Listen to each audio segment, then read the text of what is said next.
It is unfortunate that the actual history and the context and the complexity of the Qutub Minar complex is not something that comes across.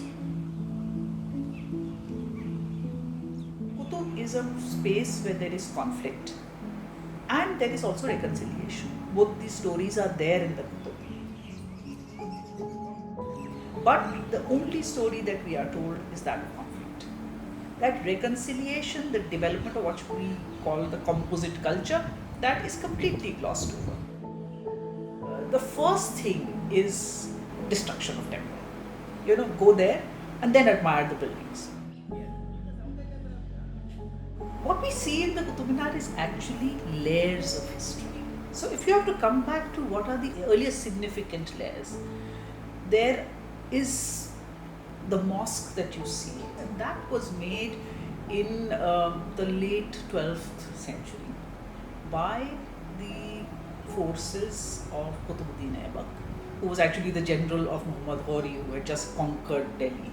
And they were using the stones of demolished temples. And these temples had been destroyed in the conquest.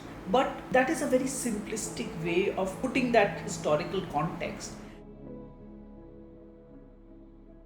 Some of these temples were associated with the previous regime. One of the temples we hear was a Jain temple which had been built by a guy called Nattal Sahu, who was a big merchant and the finance minister of the Tomars. So, those are not only religious structures, but those are connected to the political regime.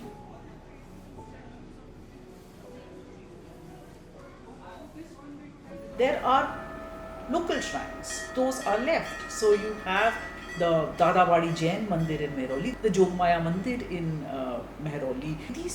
They have a living continuation of tradition.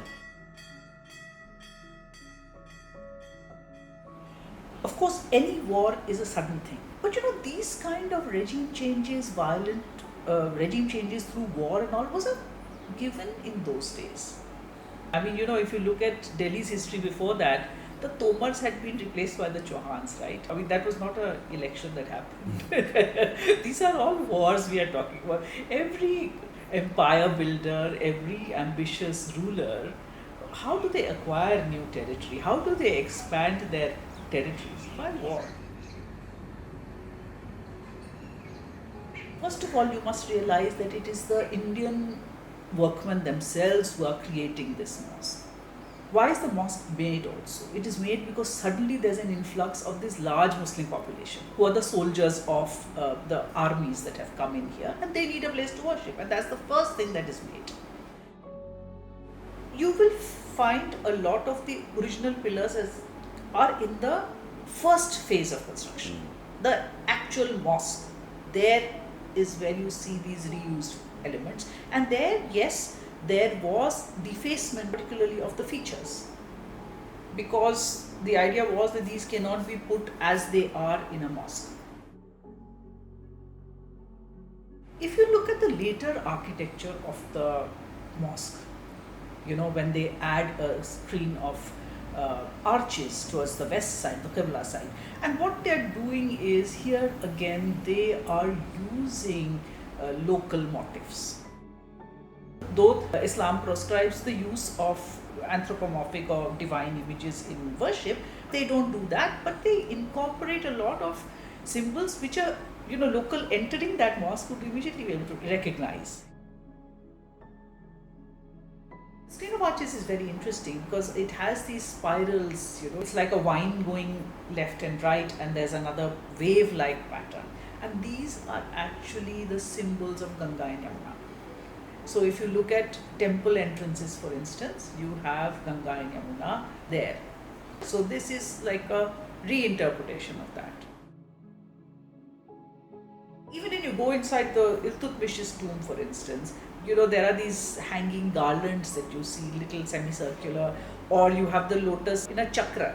So that lotus inside a circle, these are, which are typically, you would say, in the old-fashioned architectural history books, they would be called Hindu architecture. These are all there over there. Now, the problem is when people again automatically say, okay, look at that, that is a temple, that is a temple piece, but it is not. And that is what you have to realize, that it is not. And because it is not, uh, it is telling us something else. Misinformation around history is really, in a sense, poisoning the well. It is not that I am painting this picture of harmony and reconciliation because I have an agenda. I'm doing it because that is what history tells me. Heritage is an asset and it has to be relevant to the local community. If it's not made relevant to the local community, they will always see it as a threat and you'll never be able to maintain a monument.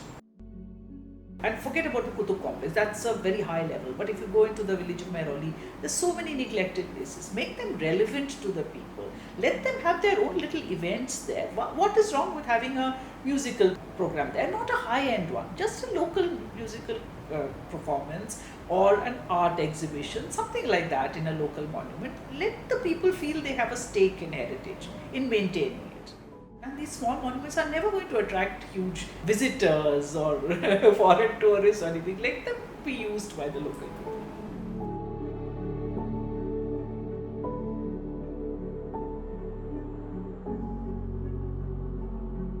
All I can say is that after 75 years of independence, I think it's high time that we start to look at our own history a little bit more objectively, without the colonial lens, and see what our history actually is.